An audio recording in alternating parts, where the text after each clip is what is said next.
to hear is true.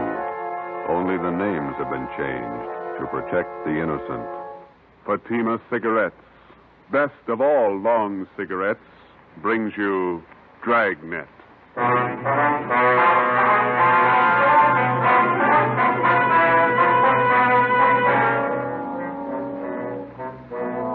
You're a detective sergeant. You're assigned to robbery detail. Vicious gunmen have committed assaults, robberies, attempted murders. Their victims, Army officers stationed in your city. Your job, get them. If you want a long cigarette, smoke the best of all long cigarettes. Smoke king-size Fatima. Fatima is the long cigarette which contains the finest Turkish and domestic tobaccos superbly blended to make Fatima extra mild.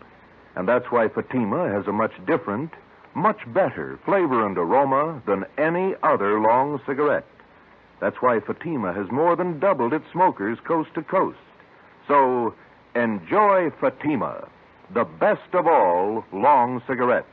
It's wise to smoke extra mild. Fatima. It's wise to smoke extra mild Fatima.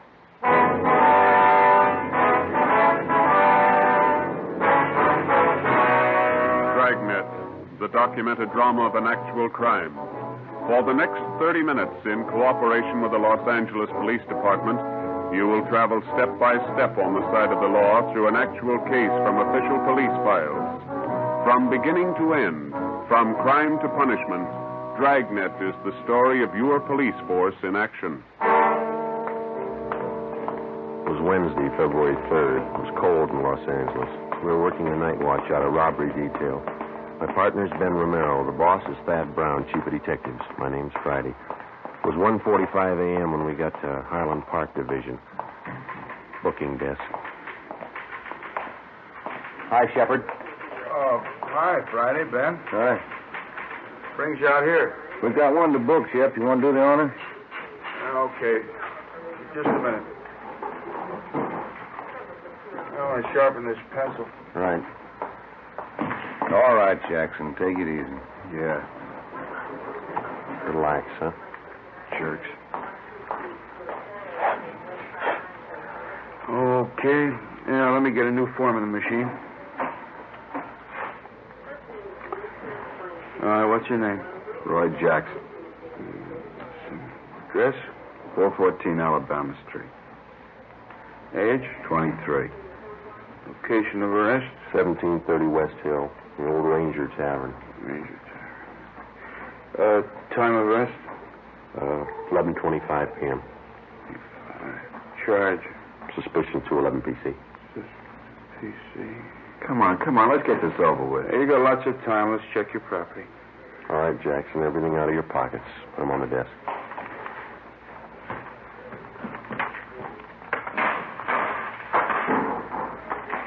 What about my kids? You won't need them for a while. Put them on the desk. There. Oh, you forgot your watch. Take it off. All right. Yeah, that ring, too. Yeah.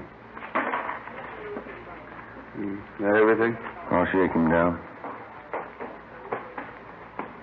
Yeah, that's everything.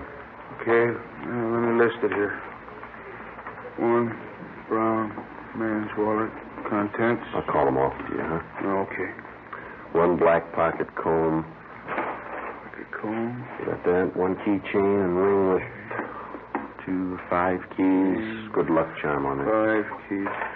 Good luck, show me up. Let's see, is $11.63 in cash. 11.63. 1 man's wristwatch, Waltham.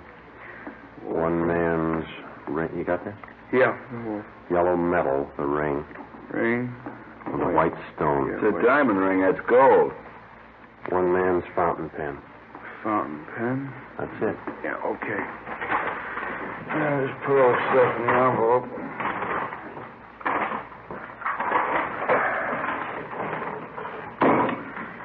Okay. Get me a booking number, will you, Jimmy? Here's a receipt for your stuff, Jackson. Itemized. Yeah. And here's your copy, fellas. Thank you, Sheriff. Murdoch, Yes, Sergeant? got one for you. You got a slip on it? Yeah, here. Thanks. Let's go. Wait just a minute. You got nothing else to say, huh, Jackson? Been yapping at me for 2 hours. I told you all I'm going to tell you. 6 robberies, 6 assaults, 3 attempted murders. It's a tough rap to stand alone. What about your pals? You got my story. Okay, take them.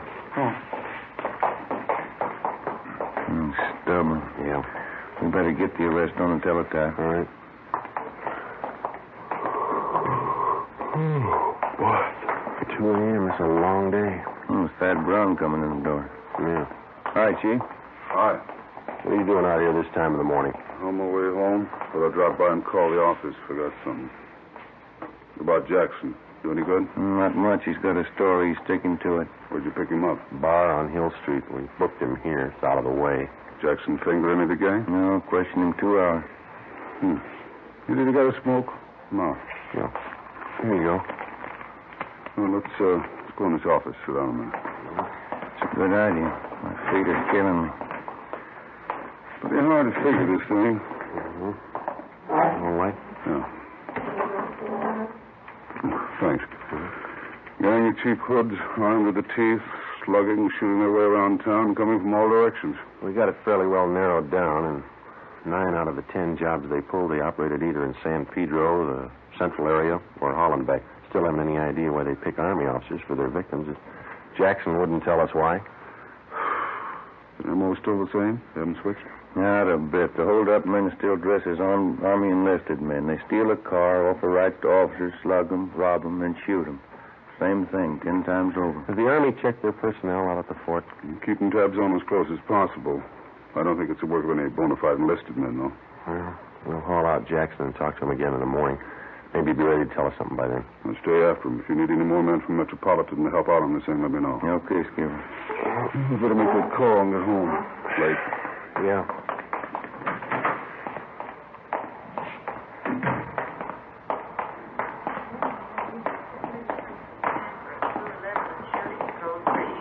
Attention, all units, code 3. What was it, code 3, Chef? 31st and Stafford, 211 and shooting. Chief Brown, Ben, and I got to the scene at 2:20 a.m. An ambulance was already there, along with 2 cruiser cars and a half a dozen curious onlookers. Lying face down on the dirt road about 15 feet off Stanford Avenue was a man dressed in an Army officer's uniform. He wore first lieutenant bars. His blouse had been half ripped off, and the side of his face was bruised and swollen. The back of his head showed the results of a vicious beating. There were 2 bullet wounds in his left shoulder. A few feet away, sprawled out on his back, was a major. He'd been brutally beaten, but he was still conscious. While the ambulance attendants gave first aid, we questioned him briefly.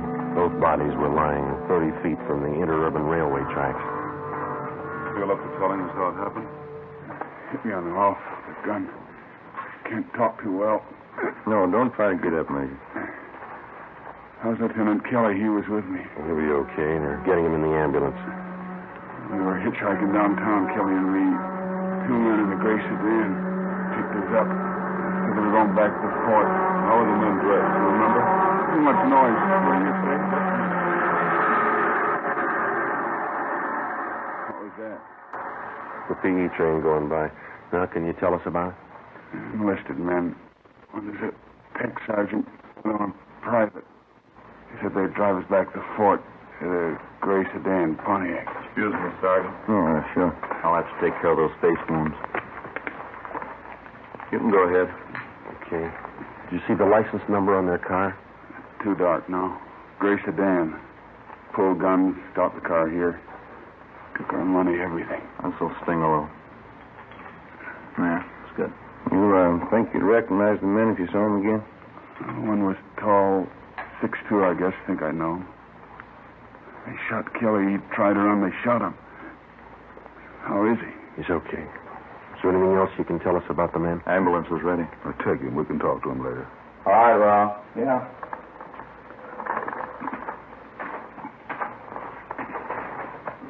All right, easy. Okay, let's go. It's not getting any better. We They'd sure like to cut him up, don't they? A pretty good set of footprints over there. Tire impressions. Better call the crime lab. Yeah. 2 men in a gray sedan. How does that match up? Same MO, Army officers. But one of the gunmen was tall. Mean anything to you? Well, most of the other victims gave us that description. Either the same tall guy works most of the jobs, or he's got a twin brother.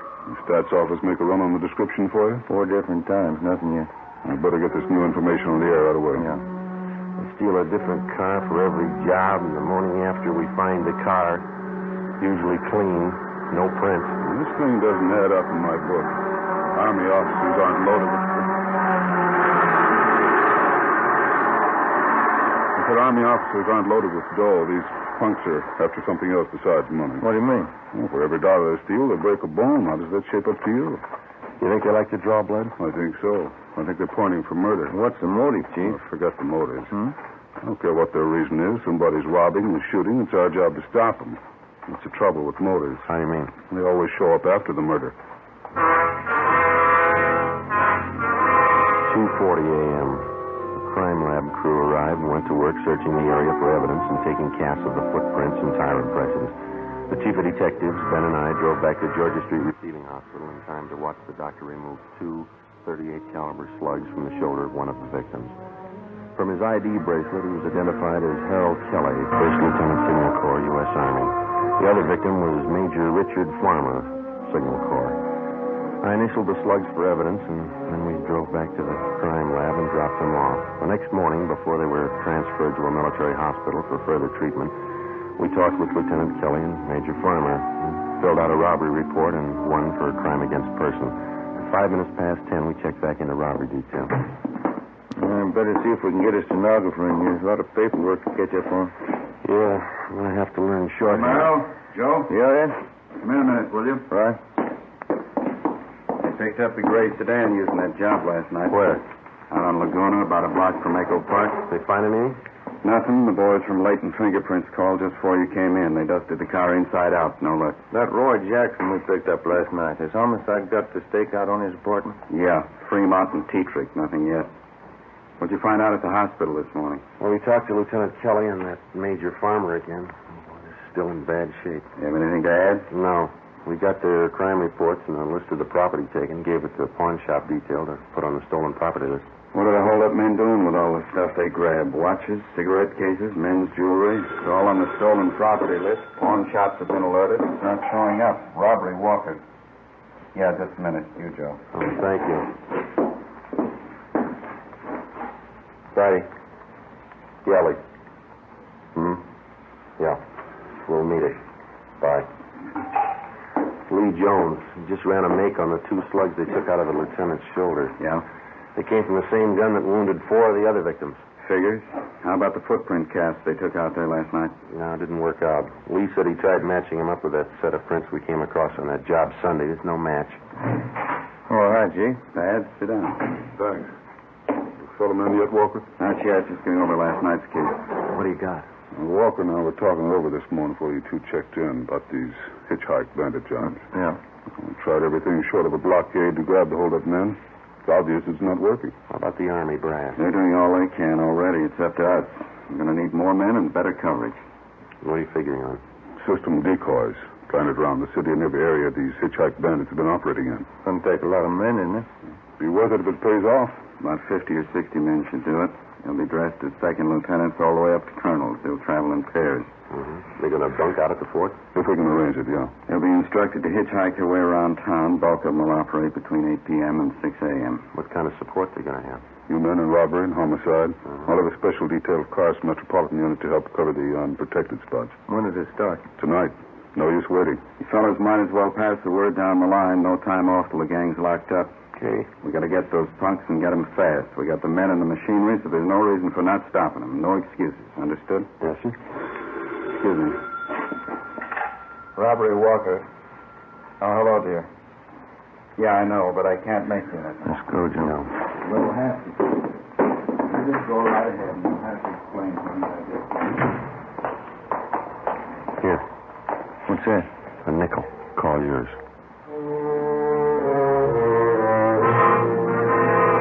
p.m. Thursday. With the mission as the commanding general, 6th Army, a total of 55 men dressed as Army officers spread out over the city to serve as decoys for the Hitch-Hike Bandits. They were well armed, and they traveled in pairs. For the first night, it was the plan to concentrate in the central area, Hollenbeck and San Pedro. We started cruising the central area at 8 o'clock along with the rest of the detail. The time went slow. Midnight came. Still no sign. We waited out the rest of the night and the early morning. Nothing happened. We figured on some action on the weekend. Friday, Saturday, Sunday, nothing happened. Seemed like the hold-up men somehow had sensed the decoys and were staying under cover. Monday night, February the 8th, same thing all over again. 3 a.m. came and went. No sign. I'm kind of hungry. You want a hot dog? We can eat them in the car. No, you go ahead. Maybe a bag of potato chips. You want to see if they got them? Okay. I'll be right back. Yes, sir. Want a hot dog? One. And give me a bag of those potato chips there, too, will you please? Okay. You want everything on that hot dog? Everything but relish. What's the matter? You don't like relish? No. Okay. Joe, come on. Hustle. You can skip that hot dog, Mac. What is it? Just came in. Catch the repeat. Attention all units. Attention all units. The vicinity of Washington, Figueroa, a shooting for the police and an dispatch. Okay, hit the siren. Let's move.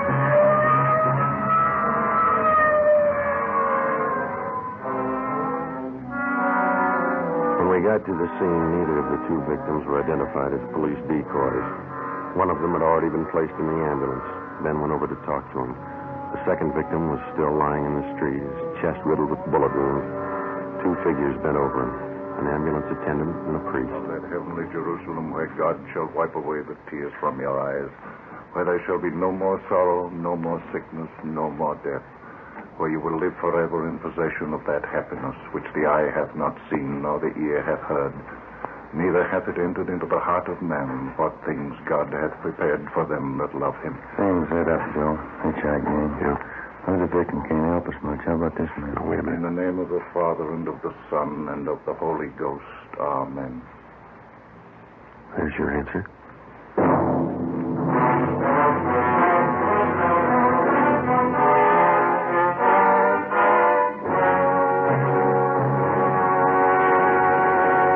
You are listening to Dragnet, the case history of a police investigation presented in the public interest by Fatima Cigarettes. If you smoke a long cigarette, it will be in your interest to listen to a typical case history of a Fatima smoker. It's the case of Miss Shirley Gelman, trained nurse in the city of Los Angeles, California, and this is her actual signed statement. Hospitals are short-handed these days, and nurses are working under pressure. I found king-size Fatima just perfect when I'm off duty. They're extra mild, and even in the wee hours of the morning, Fatima tastes just fine. I urge all my friends to buy them. I agree, it's wise to smoke extra mild Fatima. And more smokers are discovering this every day. Actual figures show Fatima has more than doubled its smokers coast to coast. So enjoy Fatima yourself. The long cigarette, which contains the finest Turkish and domestic tobaccos, superbly blended to make it extra mild. You will prefer Fatima's much different, much better flavor. You will agree. It's wise to smoke extra mild Fatima. It's wise to smoke extra mild Fatima. The best of all long cigarettes.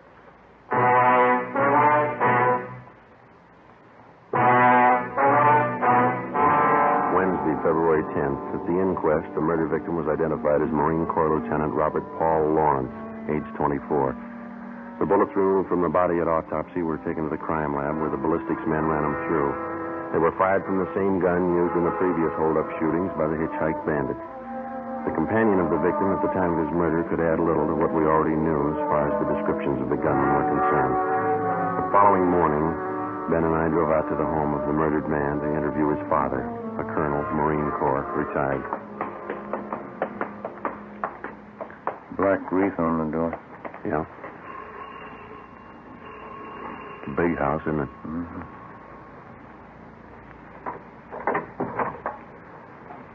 Yes, sir. Police officer says this is Sergeant Friday. I'm Sergeant Romero. Oh, yes. I saw you the other day at the inquest. Yes, sir. We hate to bother you again, but we'd like to ask you a few questions. Yes. All right. Will you step in? Thank you. This way. He was a small man, well-built, with thick snow-white hair combed straight back and a neat white mustache well-trimmed.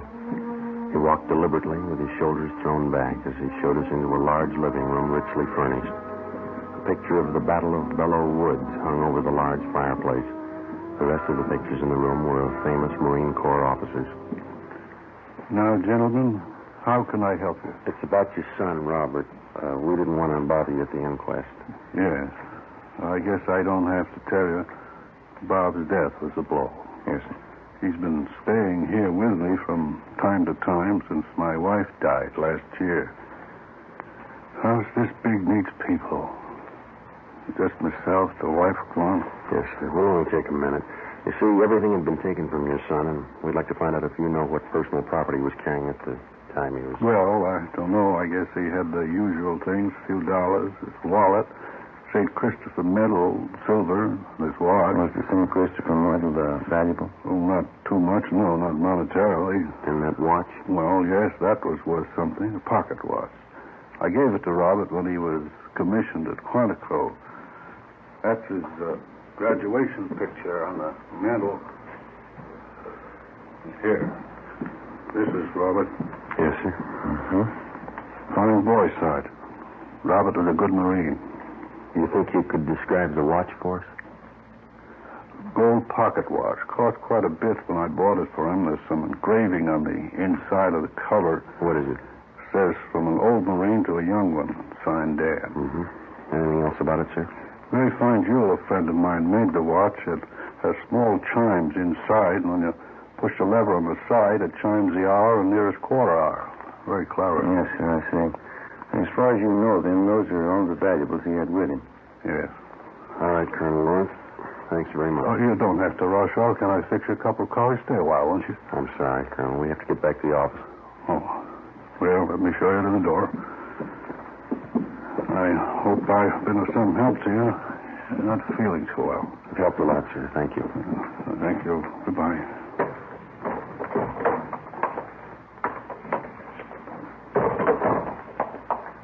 Nice home. Yeah.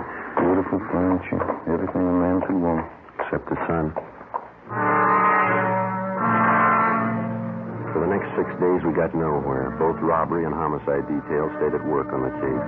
The citywide decoy plan continued along with the extra night patrol of cruiser cars from the Metropolitan Division. Dozens of leads were received and tracked down. None of them paid off. We stayed on it, but despite all our work, in 1 week, the Hitch-Hike Bandits were credited with 16 car thefts, 8 actual holdups, and 3 more assaults with intent to commit murder.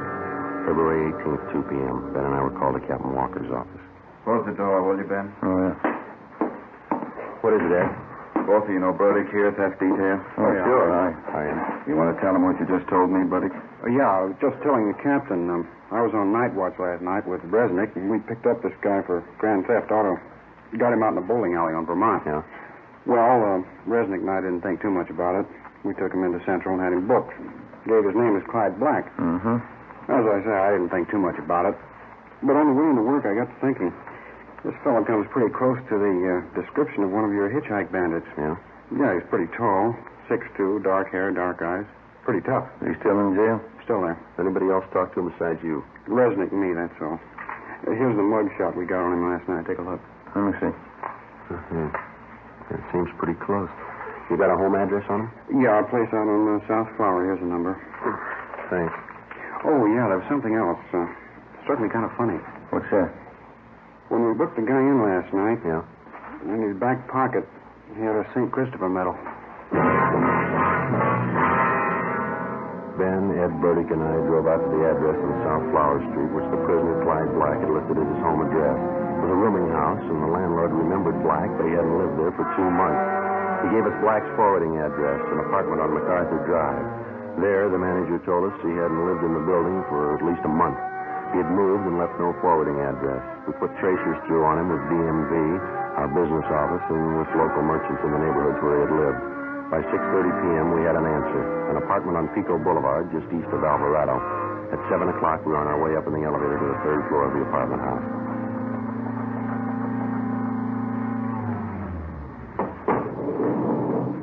Number 307. Must be down this way. Come on. Pretty run-down place. Must be. Yeah. This is it, 307. Somebody's in there. The apartments have back doors, Joe. You want me to cover it? Yeah, you better hustle. Right. Okay.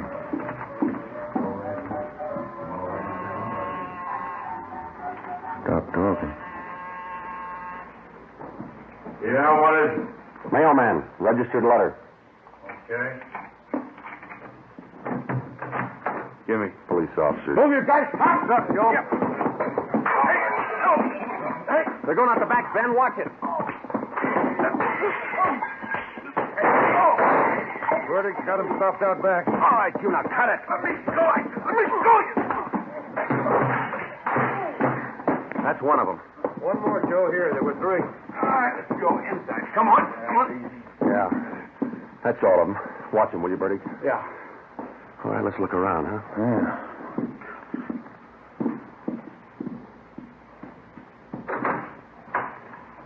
Take a look. Yeah, enough uniforms for an army. Before we left the apartment, we searched it thoroughly and found dozens of personal valuables, watches, rings, and wallets. There was also a .38 caliber Colt. We took the three men downtown and booked them at Central Jail. And we dropped off the gun that we found at the crime lab for a ballistics test. 8:35 p.m. We brought suspect Clyde Black to the interrogation room. Captain Walker, Ben, and I confronted him with the evidence. Here you are, Black. Take a look at these.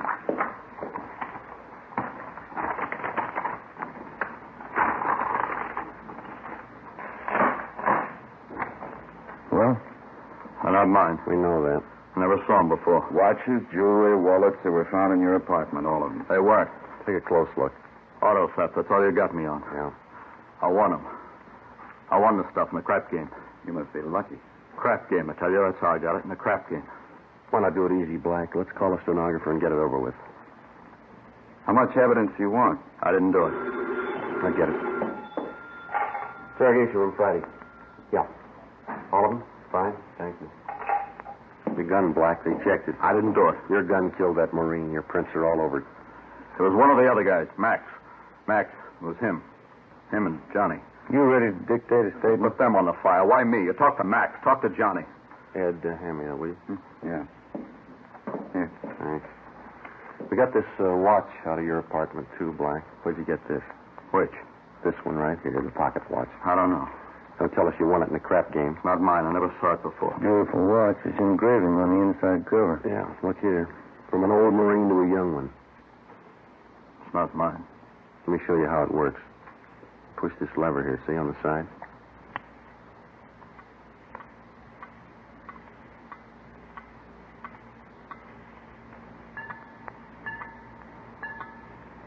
Well, how about it?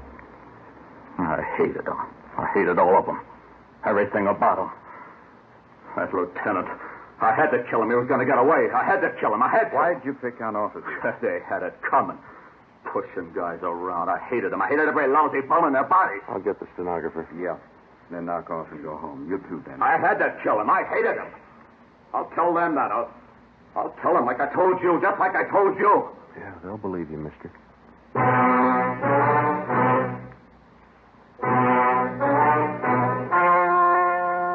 The story you have just heard was true.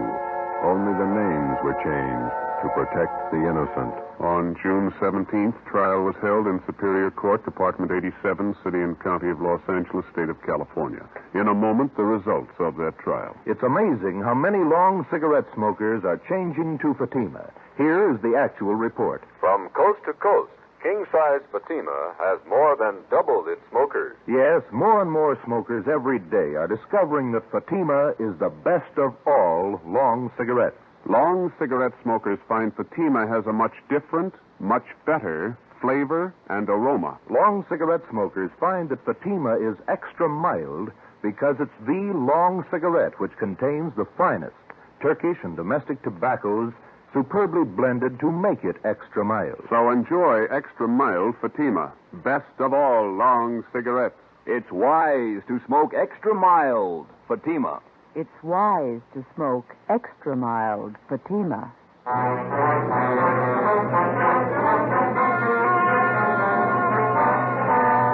Clyde Black and the other 4 members of the Hitch-Hike Bandit gang were tried and convicted in Superior Court on 1 count of murder and several counts of robbery and assault with intent to commit murder. All 5 are now serving life terms in the state penitentiary. You have just heard Dragnet, a series of authentic cases from official files. Technical advice for Dragnet comes from the Office of Chief of Police W.A. Wharton, Los Angeles Police Department. Fatima Cigarettes, the best of all long cigarettes, has brought you Dragnet from Los Angeles. You're tuned for the stars on NBC.